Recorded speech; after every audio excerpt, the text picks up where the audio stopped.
Here's something I wish I didn't do when I was first learning how to EQ metal guitars. And yes, I'm congested, so bear with me. So I spent a lot of time online when I was first starting out in music production and mixing, looking for the quote-unquote correct way to EQ guitars. And it worked alright, but a lot of the videos and people that I talked to and saw pointed me to making EQs that looked something similar to this. And now, this is a great starting point, but it leaves a lot to be desired. And so the thing I wish I didn't do is I took this as law and I just applied it to every single guitar tone that I made for like a year and a half, 2 years. I can't remember the exact amount of time, but I could never get the guitars to fit into the mix. And it always made me super mad. I would work on it for hours, get up mad, want to put a hole in the wall, come back the next day, still be mad because it doesn't sound good. It was a vicious cycle, and it's not a fun place to be. So there's a lot of unchecked frequencies with this EQ. This is the reason why it didn't fit.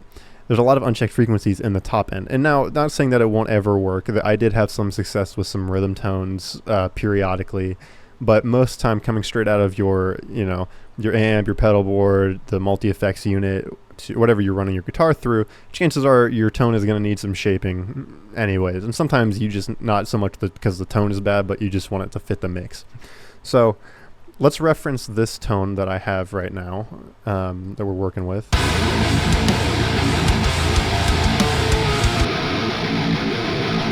And then here's it with this EQ. Right, it's a night and day difference. The EQ does make it a ton better, even with just how simple this is. But there are still a lot of things in the top end that really poke out, and some other things in the low end that I personally find kind of irritating. So with that, the approach in mind that I talked about sitting and listening to the tone, finding the important parts and emphasizing those, I came up with this EQ.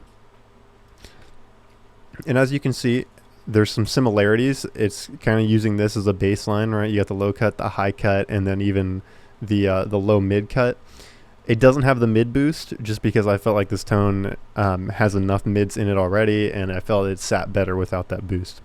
So I'm going to walk through this EQ, and we're going to kind of look at what exactly the different moves are doing. So this particular one here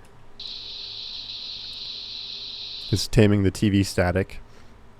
This particular range right here is really annoying when you get into mastering, because you're cranking the volume on it. You're trying to get it kind of as loud as you can, and this just really pokes out. It can start to hurt your ears after a while of listening to it, and you may not even notice it in your headphones or your monitors.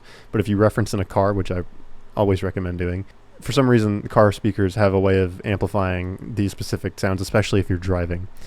So next up, we have this one.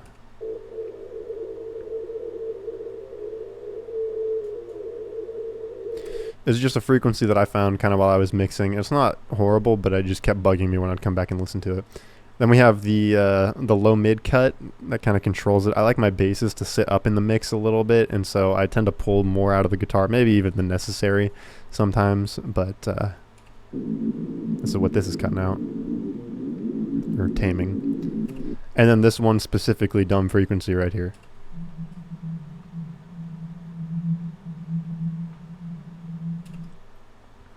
And on top of this EQ, I have another one in here that is taming some more of this top end, kind of the ear-piercing frequencies that get really annoying as you move through and look to master stuff. So I'm actually going to go ahead and A/B these two EQs together. So I'll leave the one with the little this top cuts on, and so we'll start with this the baseline starting point EQ.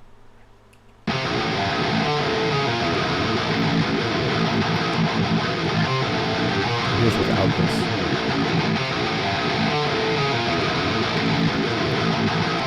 It's subtle. It's little moves, but they make a big difference.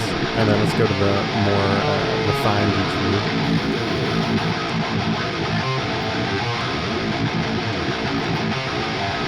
Right, it just brings it out. It brings the tone out a lot more. You can really hear the good parts of it, kind of the mid punch. The low end is still there, but not overpowering. The top end is not overpowering either. I do want to say one thing about moves like this. They can be very dangerous because if you overdo it, you can suck a lot of the life out of the guitar tone. And so they're immensely helpful if you do it right, and they can make a world of difference to the clarity of the tone and just kind of how well it fits. But if you overdo it, it will kind of kill some of the life in the tone. So this is something I wish I didn't do. Taking this and using it as the only way to go about it. Take time, listen to the tone, listen for the important parts of it, the parts that you want to emphasize, the parts that sound good to you, and use that. Find ways to force the EQ to work that part of the tone out so you get the best sounding tone in your mix that you can.